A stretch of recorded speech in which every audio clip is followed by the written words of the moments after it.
palsu itu. Sampai hari ini kan ada orang-orang yang masih bersikukuh bahwa Pak Jokowi itu nggak pernah sekolah di Gajah Mada dan ijazahnya palsu gitu. Dan selalu dicari alasan-alasan untuk mengatakan bahwa ini ijazah palsu. Walaupun Gajah Mada udah mengatakan ini asli. Teman-temannya juga sudah mengatakan ya memang ini teman kuliah kami gitu. Kalau buat saya agak nggak masuk akal ya. Orang kuliah di Gajah Mada, lalu kemudian dia bisa dikatakan, lalu kemudian itu abal-abal atau palsu, dia nggak pernah kuliah di Gajah Mada. Emang kampusnya kampus mak jelas itu kan? Ini Gajah Mada, bos. Tergiu agama juga kan? Iya, saya sebagai alumni Gajah Mada saya tersinggung. Anda tidak percaya ijazah yang dikeluarkan oleh Gajah Mada sama Anda mempertanyakan institusi Gajah Mada. Pak Jokowi itu mau tertib berpikir aja. Apa dasar legitimasinya Anda untuk minta-minta tunjukkan ijazah saya? Emang itu pengadilan. Emang kurang apa tuh? Anda udah datang ke Gajah Mada. Anda sudah mendapatkan cerita dari teman-teman saya kuliah gitu. Nah, masih kurang apa gitu loh dasar untuk meyakini bahwa saya itu memang benar-benar kuliah di situ. Iki loh, maling teriak maling yang selalu teriak ijazah Pak Jokowi palsu, dan ternyata ini lulur dari beritanya si Rismon yang ijazahnya diduga itu loh wes rasa kesuwen. Ijazah Rismon yang dari Jepang diduga palsu, teman-teman. Dan ini diungkap oleh salah satu pakar digital forensik di Indonesia yang bernama Joshua M. Sinambela.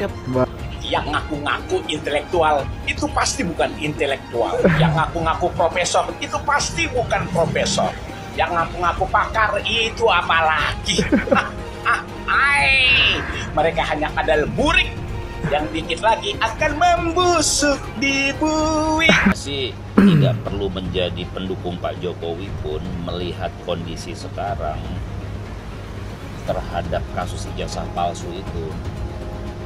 Kita aja udah bisa kok pakai nalar paling rendah sekalipun ya. Ini kelompok yang mengatasnamakan konon katanya pembela ulama. Ketika Pak Jokowi bereaksi, apa yang terjadi? Ada satu orang bilang punya imunitas hukum karena praktisi hukum. Ada yang melintir karena bilang itu adalah penelitian ilmiah. Ada yang minta bantuan ulama. Ada yang nggak tahu kemana itu sekarang perginya. Padahal kalau sudah menghujat, menghina, merendahkan, udah kayak nggak ada apa ya, manusia udah nggak ada nilainya. Nggak perlu jadi projo, nggak perlu jadi pendukung Pak Jokowi abis. Dalam kondisi kayak gini sekalipun kita akan bilang hukum orang-orang yang telah berbuat gaduh. Joshua Sinambela bukan orang yang pertama dalam rangka curiga pada Rismon Sianipar. Ia menurut saya adalah salah satu orang yang berhasil mengungkap dengan data-data saintifik. Tetapi kalau kita cermat dan penuh dengan daya kritis, maka Rismon yang terus ngotot mengatakan bahwa ijazah Jokowi, skripsi Jokowi itu palsu, itu sebetulnya sudah memiliki celah-celah lubang-lubang kelemahannya. Apa itu? Yaitu ketika ia membangun konstruksi berpikir dan membangun konstruksi kebenaran, itu dipenuhi dengan emosi, dengan makian-makian dan fitnah serta kebencian. Itulah yang saya katakan bahwa Joshua Sinambela itu hanya memberikan afirmasi kepada kita bahwa apa yang selama ini kita anggap sebagai pejuang kebenaran ternyata seorang pembohong besar. Nah, ada satu postingan dari Joshua Sinambela di salah satu blog dia, josh.rootbrain.com. Dia itu adalah digital forensic investigator. Nah, saya juga sependapat dengan apa yang disampaikan dia dan kurang lebih sama. Ya. Jadi si ahli, dia menyebut nama itu ya, si ahli menyatakan bahwasannya ijazah Jokowi adalah palsu karena membandingkan dan menyimpulkan font yang ditemukan di foto ijazah dan skripsi menggunakan font Time News Roman yang diketahui si ahli ada di OS Windows. Jadi si ahli nggak sadar sejak lama dunia percetakan sudah pakai font Time News Roman. Jadi Menurut Joshua Sinambela, ahli digital forensik investigator, dia UGM juga bang. Ya. Menyimpulkan hal sama, template cover itu, thumbnail roman itu sudah ada. Assalamualaikum Bapak Roy Suryo dan kawan-kawan. Nah ini. Gimana jantung? Jantung aman, jantung. Jantung aman. Tidur nyenyak, tidur. Kok sibuk banget sih keliling TV, podcast, klarifikasi, nyari kambing hitam. Merasa diintimidasi. Ini pembungkaman. Ini kan yang kalian mau. Kan kalian pengen banget itu Jokowi diadili. Udah paling bener kan? Ini pembuktian ijazahnya asli atau palsu melalui jalur hukum. Jadi mendingan ya persiapkan diri. Untuk sekarang ini ya, orang-orang seperti Roy Suryo, Ya. Rismon, Dr. Tifa, kemudian Egy Durdiana, Kurnia, itu sekarang sibuk mengklarifikasi. Sibuk mengklarifikasi bahwa mereka itu satu tidak menuduh. Kemudian ingin mengkambing hitamkan orang. Kalau sekarang kan sudah pada kelimpungan kan. Kalau kemarin itu teriak-teriak gantung Jokowi. Nah, bawa seret ke pengadilan, ijazah palsu, membohongi masyarakat 10 tahun. Kalau sekarang sudah dilaporin, gimana lo? Kalau tempo hari itu Pak Jokowi tidak menanggapi hal yang remeh-temeh kayak gini karena ia adalah seorang kepala negara yang urusannya sangat banyak dan malu juga kalau urusin yang kayak gini. Nah sekarang dia ini menjadi rakyat biasa. menjadi rakyat Jadi biasa. harkat dan martabatnya diserang, ya dia melakukan langkah hukum seperti masyarakat umum biasanya.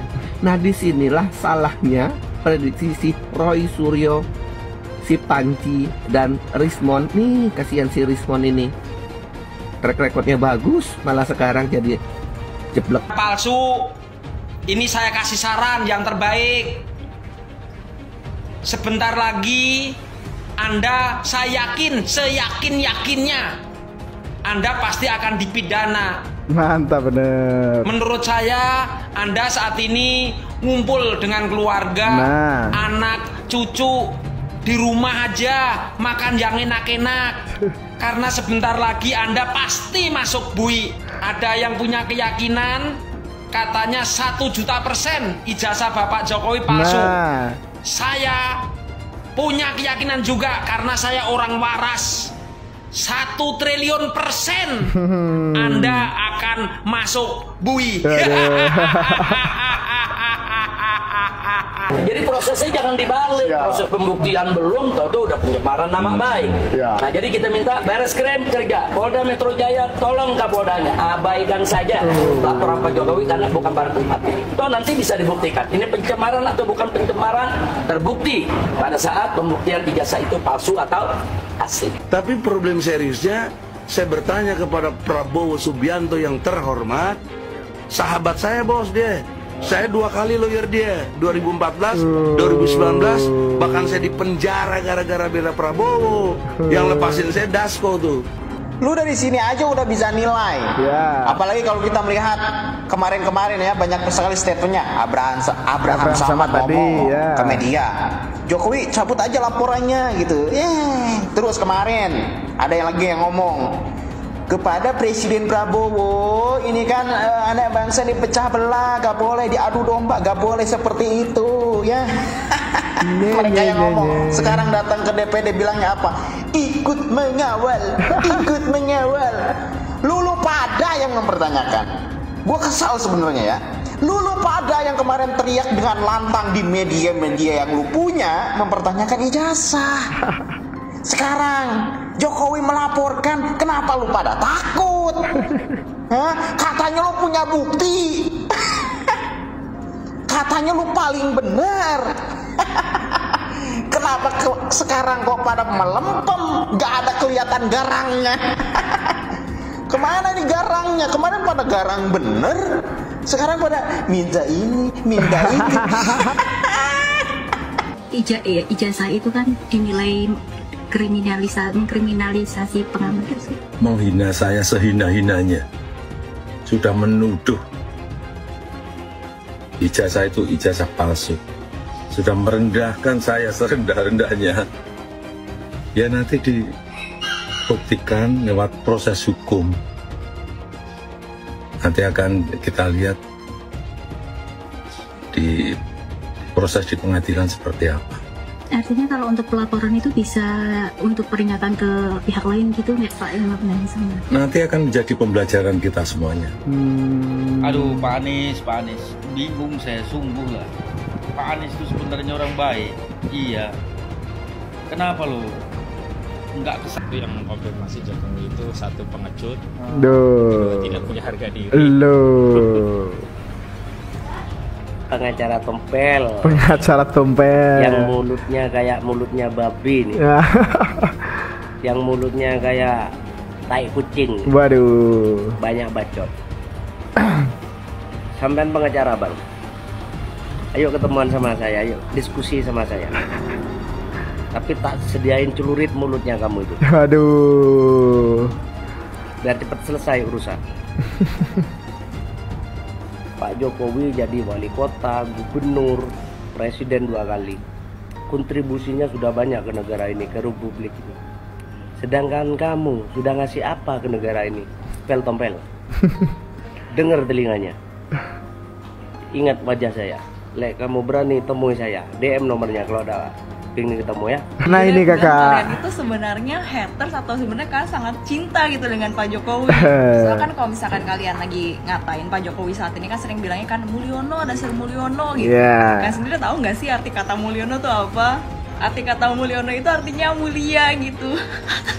Dan nama itu kan sebenarnya kan kayak doa ya. Jadi secara langsung kalian tuh terus mendoakan Pak Jokowi itu terus mulia gitu, tambah mulia.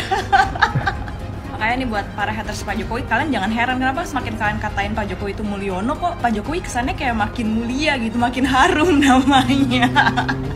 Soalnya kalian sendiri yang dengan terus-terusan bilang Mulyono tuh kalian terus memuliakan Pak Jokowi gitu. Sini kalian yang menuduh ijazah palsu, para penggugat ijazah palsu, sini kalian. Gimana bang? Ini mantan ketua komisi KPU Ilham Saputra mengatakan bahwa ijazah Pak Jokowi sudah diverifikasi ke UGM pada saat beliau mendaftarkan diri sebagai calon presiden di 2014 dan 2019. Nggak mungkin kalau nggak ada verifikasi, nggak ada pengecekan, ya. Dan Pak Jokowi itu sudah lama mencalonkan diri. Dan itu sah, tidak bisa diganggu-gugat. Bersiaplah kalian, ya. Pak Jokowi hari ini kita lihat secara bersama-sama di media sudah turun tangan melaporkan kasus itu kepada Polda Metro Jaya. Surat terbuka buat Saudara Amin Keta atau Amin Rais, Saudara Roy Panci, Roy Kontol,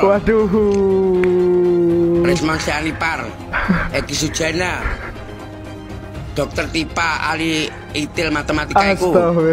Saya menantang Anda untuk debat adu argumen di suatu tempat.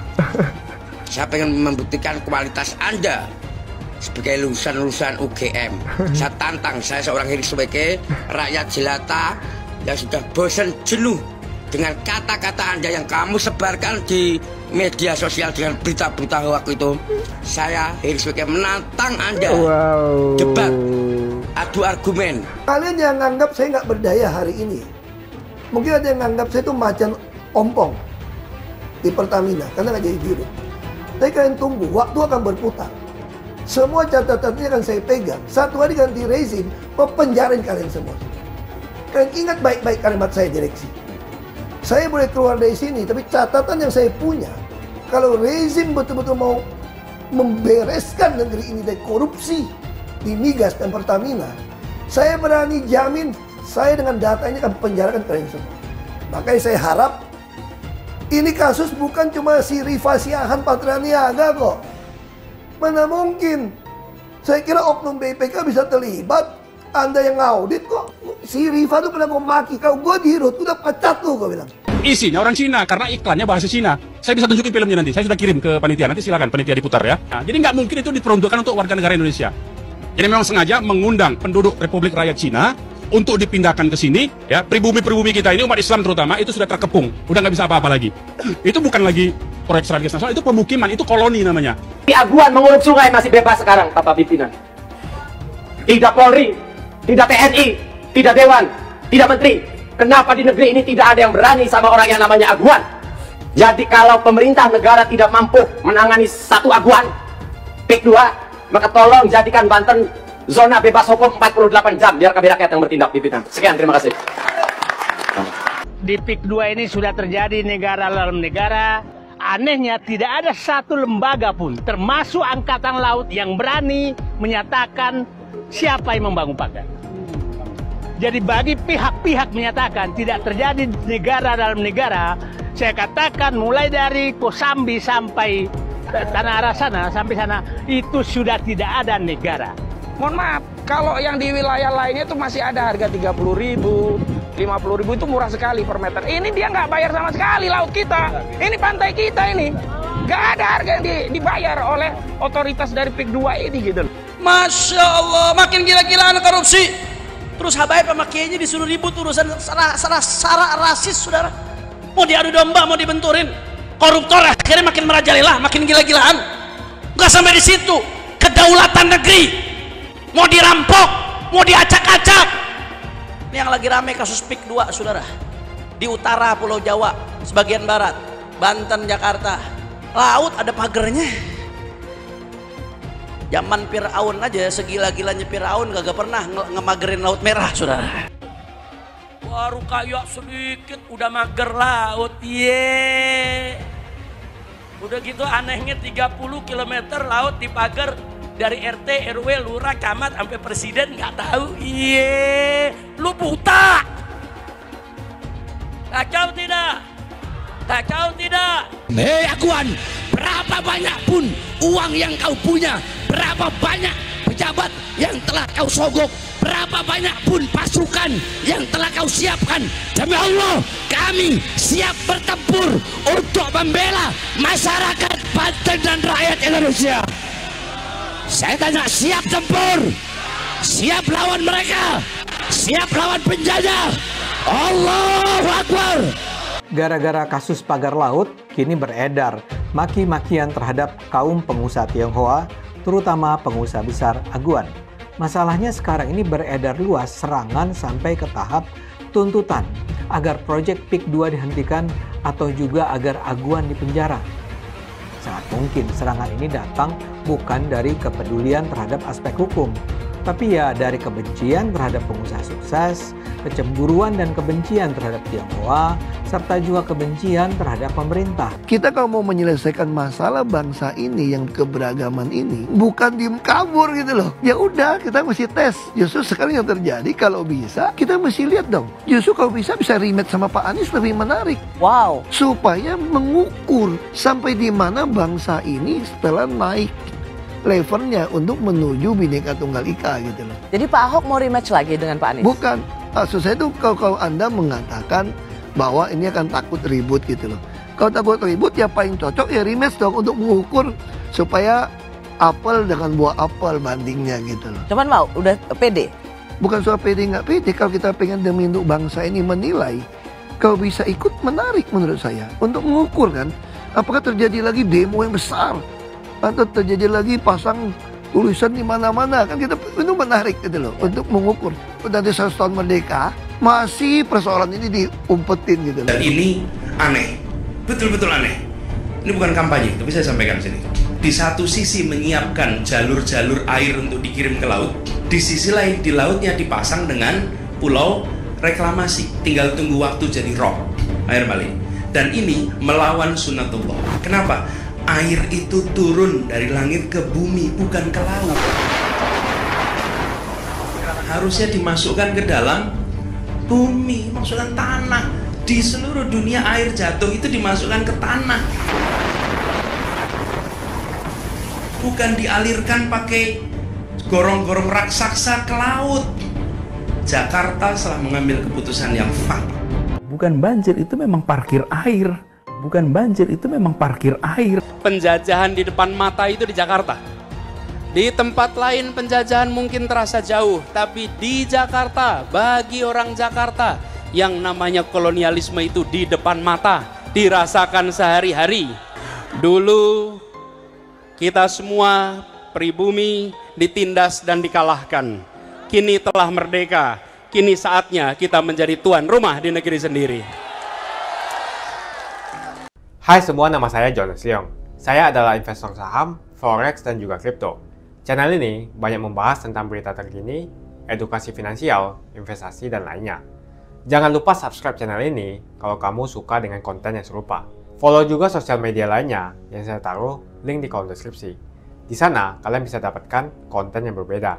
Saya juga punya Telegram channel yang isinya berfokus kepada trading dan juga investasi. Itu Telegramnya gratis. Oke, kita lanjut ke videonya. Sebagian besar penonton di video ini setelah menonton video di awal mungkin bertanya, apakah kejadian seperti krisis 98 akan kembali terulang? Belum lagi keadaan global yang tidak menentu. Lalu apa yang bisa kita lakukan untuk selamat dari krisis yang mungkin akan datang dalam waktu dekat? Jawabannya adalah investasi. Kebanyakan dari kalian yang lagi nonton, kalau investasi pikirannya pasti hanya di properti. Tapi ketika terjadi krisis seperti 98, apa yang terjadi dengan rupiah ketika hyperinflasi? Dan juga apa yang terjadi dengan harga properti? Harga dolar naik dari Rp2.500 terbang ke Rp15.000. Otomatis, utang yang harus kita bayarkan naik 6 kali lipat. Banyak sekali bisnis yang bangkrut. Kebakaran terjadi di mana-mana. Rumah pun bagaikan tidak ada harganya. Mau dijual pun tidak ada yang mau beli. Saya tidak mengatakan ini akan terjadi lagi. Tapi kemungkinan terjadi seperti Mei 98 tetaplah ada. Negara gede seperti Argentina, Venezuela, dan Turki baru-baru ini mengalami hyperinflasi. Apalagi setiap hari kita ketemu ada saja konten yang berbau sara ke orang Tionghoa yang ada di Indonesia. Entah itu di Instagram ataupun di YouTube atau sosial media lainnya. Kita bisa melihat di tahun 2017 di saat Pilgub Jakarta hampir terjadi kerusuhan seperti 98. Karena Ahok dituduh menodai agama. Ahok pun harus dipenjara untuk menenangkan masyarakat yang dengan gampangnya dihasut untuk membenci Tionghoa dan tidak memilih pemimpin yang beda agama. Akhirnya Anies jadi gubernur dengan bantuan ormas larang FPI dan sampai saat ini dijuluki sebagai bapak politik identitas. Kejadian itu pun berlanjut hingga saat ini. Masifnya pemberitaan sara terhadap Tionghoa beredar di media-media nggak jelas. Penonton setiap hari dihasut untuk menggulingkan pemerintahan karena tuduhan Indonesia dikuasai oleh Taipan atau Sembilan Naga, yang ujung-ujungnya menyalahkan Tionghoa lagi. Kita bisa lihat dari kejadian di PIK 2, di mana ormas larang seperti FPI dan HTI terus-menerus menghasut masyarakat untuk membenci Tionghoa. Saya tidak bisa membayangkan jika kejadian seperti Mei 98 terulang kembali. Setiap musibah yang selalu disalahkan adalah keturunan Tionghoa. Setidaknya di video ini, saya akan membagikan strategi saya yang udah saya terapin jika kejadian seperti 98 terulang kembali. Tujuan dari strategi ini supaya kita setidaknya bisa selamat dari masalah finansial ketika musibah ini terjadi. Strateginya adalah investasi di aset yang berbeda-beda, bukan di satu jenis aset saja, misalnya hanya di properti.